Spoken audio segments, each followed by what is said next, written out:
In the heart of Edinburgh, not far from the Castle Rock, lies Greyfriars Kirkyard. The gates open to the public, the paths bend among tilted stones and worn inscriptions, and the ground itself is thick with history. It was consecrated in 1561, on land once belonging to a Franciscan friary. Since then, layer upon layer of Edinburgh's dead have been laid into its soil. Plague victims, merchants, scholars, and soldiers. The kirkyard is also remembered for the Covenanters' prison, a section of the yard where in the late 17th century, hundreds of men were kept in harsh confinement for their refusal to yield their faith. Among the many memorials and mausoleums, one structure carries a weight heavier than its stone. It is the tomb of Sir George Mackenzie of Rosehaugh, 1636 to 1691. Mackenzie was a lawyer of extraordinary learning, the founder of the Advocates' Library, and for a time, Lord Advocate of Scotland. Historians still note his writings on law, yet his name is remembered less for scholarship than for severity. During the 1680s, in what Scots history calls the killing time, Mackenzie pursued the Covenanters with relentless judgment. Those brought before him were often imprisoned, tortured, or executed. For this, the people gave him the name Bloody Mackenzie. When Mackenzie died in 1691, his body was laid in a grand domed mausoleum within Greyfriars, close to the field where many Covenanters had been held. For centuries, the tomb stood sealed and undisturbed. The kirkyard around it grew weathered, stones leaned, inscriptions eroded, but Mackenzie's resting place remained locked and silent. Visitors passed it as one among many monuments of a city layered in history. That silence changed in 1998. A homeless man forced his way into the mausoleum seeking shelter. Inside, the flooring gave way beneath him, dropping him into a lower vault where coffins and skeletal remains were stored. The man escaped in fright, and authorities resecured the tomb. Yet the incident drew renewed attention to Mackenzie's resting place. Newspapers carried the story, and soon after accounts began to accumulate from those who visited the kirkyard.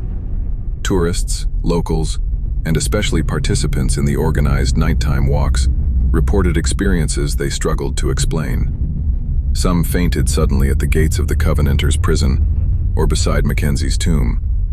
Others discovered scratches, bruises, or burns upon their skin with no memory of receiving them.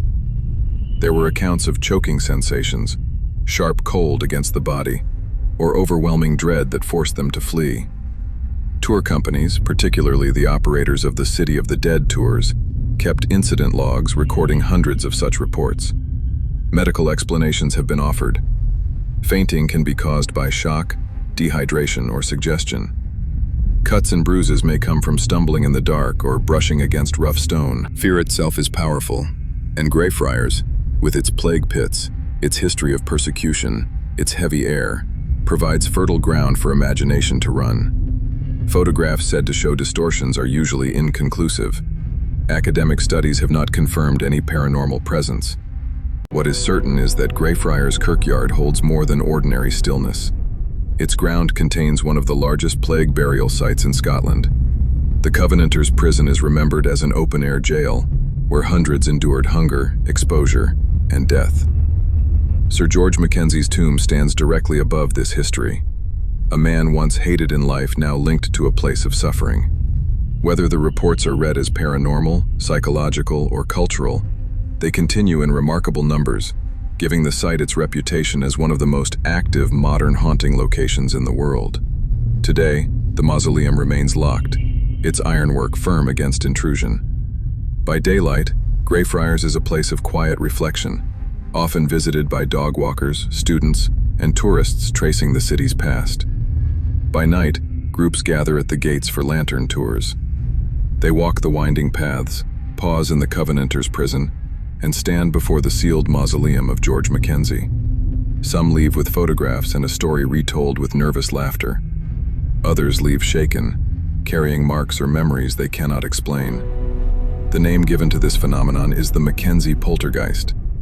Its endurance lies not in proof, for none has been produced, but in testimony. Hundreds of reports, decades of retelling, and the heavy context of the place itself sustain the legend. It is, in the end, a convergence. Documented history, human experience, and the power of atmosphere braided together into a presence that persists. Greyfriars Kirkyard will remain a burial ground, a site of solemn memory, and a landmark of Edinburgh's long story.